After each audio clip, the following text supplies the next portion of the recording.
Hello everyone, welcome back to the channel. As you can see, I have a big smile on my face again because I love talking about this subject and it's great. I like to ask you guys a question like, what did you guys eat today? For me, I ate some bacon, and with the bacon fat, I ended up putting it in the frying pan, and I was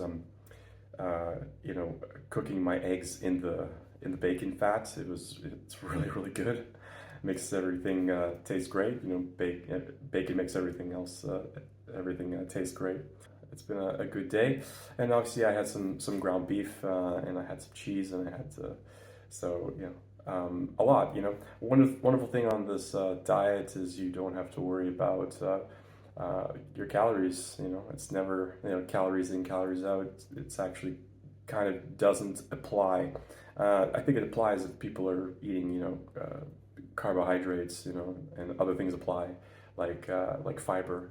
It applies if you're eating carbohydrates. But besides that, I don't see any reason. So I thought that in this video I was going to discuss one of the reasons in a little bit more detail of why I'm doing this and why I've started this journey more than a year ago. The first thing is that I kind of grew up in a family that was having difficulties, being overweight, and I was always the thin one in the group. And it's only when I moved away I actually started putting on more weight, as you do in your as in your mid 30s, around your mid 30s. It's an accumulation problem, right? Everybody is eating sugar, and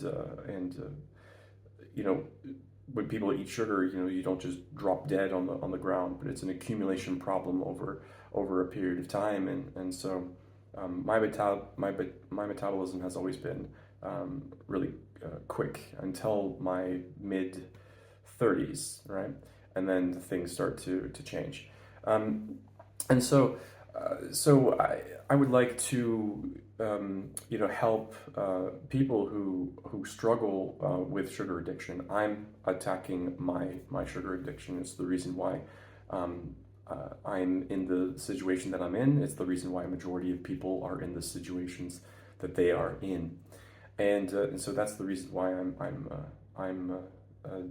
one of the reasons I'm doing it is my family is overweight, and today, in Canada, they are overweight. They have poor choices of higher quality food. My family loves their barbecues and things like that. But when you mix it up with everything else, is where the problems come into play. So yeah, as I already mentioned, my sugar addiction. So I'm addicted to sugar, like most people are. For me, it's always been candies, and since I was young, cereal, loving eating cereal. And cereal's non-fat. So it was like it's okay.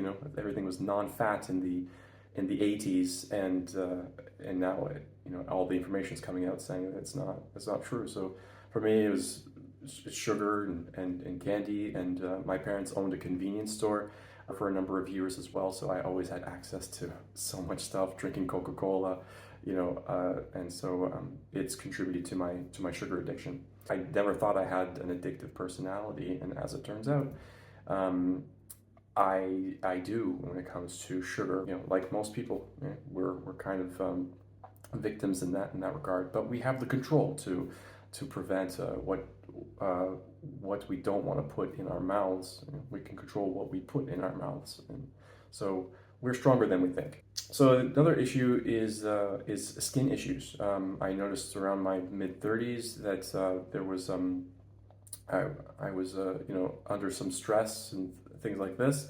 that I have a skin issue like rosacea. Rosacea is a skin issue. It happens over here, just on this side of the face, and it happens when I eat chocolate, because I've been testing myself for about a year. But when I'm eating chocolate, or if I'm eating sugar, my body is having a reaction.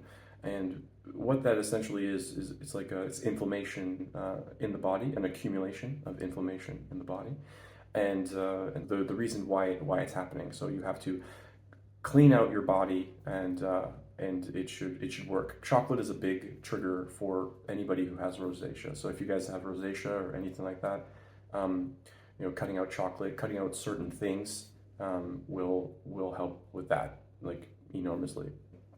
So inflammation is, like I said, it's an accumulation in the body, and the inflammation goes everywhere in your body. So when we are eating sugary stuff, we are addicted to eating inflammatory foods. And so with accumulation, of course, it just keeps on happening and spreads all the way, throughout your body, and this affects your immune system, and so your immune system is not working as efficiently, and after, you'll end up having some problems. We typically say it's old age. As you're getting older, your body changes and things like that, and it turns out it's not true at all. You can be in your 40s and have six-pack abs and a really good body if you stop fueling your body with sugar or inflammatory foods. So this is one of the biggest causes. So I have inflammation within my body. Most people do have inflammation in their body, and when I incorporated fasting, I lost some weight, and now fasting becomes really natural to me. And because I've been doing it for about 3 years, intermittent fasting, some more extreme fasts, and it's always a great experience, a challenging experience, but it's a great experience.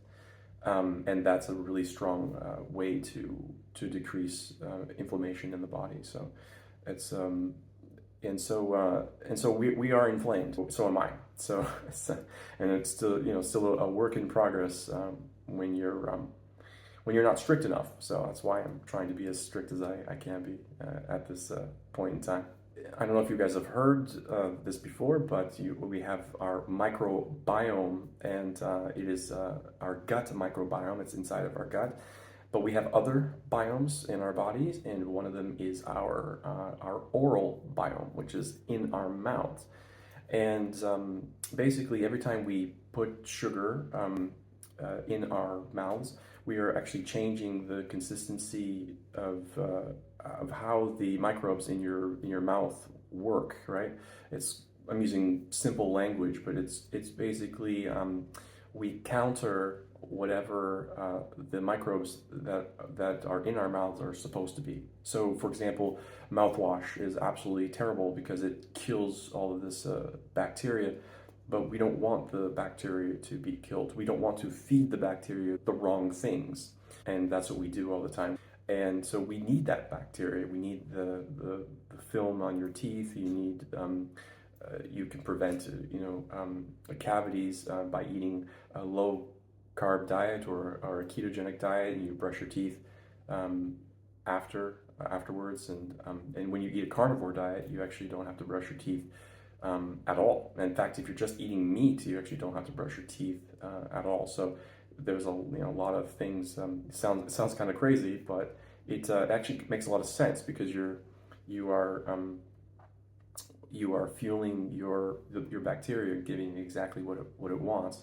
Therefore, the oral biome is going to work, and the oral biome is not just an opening in your face. It's the first part of your digestive system, and it's the beginning of our entire digestive system, from this opening to the last opening, and it's all connected. And the way we are connected is more like a carnivore, more like a lion. We only have one stomach, and we don't digest fiber very well. So we don't digest fiber at all, actually. When you have like gum disease or you have cavities and things like this, you have bad breath. This is caused by your diet. Not just that, but also like your body odor is caused by your diet. The cleanliness of your hair is caused by your diet. If your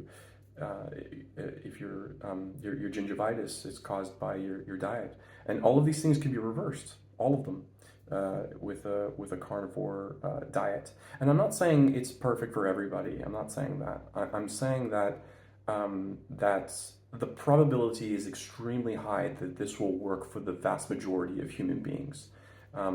There's no diet on the planet that can help every single human being besides a low carb diet or a ketogenic diet or a carnivore diet or the lion diet, which is just meat. Those are the diets that if anybody tries, they will make improvements somehow in their overall health of their body. But to completely heal, I think the vast majority of people, the probability of completely healing your body is extremely high for the vast majority of human beings. Absolutely. Building muscle. So, for example, if you want to build muscle, you want to gain weight, it's a good idea to eat raw dairy. Me personally, I can't find raw dairy where I live at the moment, so I'm looking for very, very low sugar, very, very low ingredient cheese and things like that. And my body can tolerate milk as well. So it's just that's a great way for me to build muscle when you are not a large person and you're trying to put on weight. And so that's what I'm doing, with my exercise. So it's I'm trying to put on weight. I'm over the age of 40, and so and it's not easy typically to put on weight if you eat a typical diet, right? So it's one of my goals that I'm trying to do. And the last thing I wanted to talk about today is another reason is because when something is delicious or where it's perceived to be delicious, we really want to eat it. It makes us want to eat more and more and more of it, and so it's filling up our stomachs and filling up our mind, with dopamine, and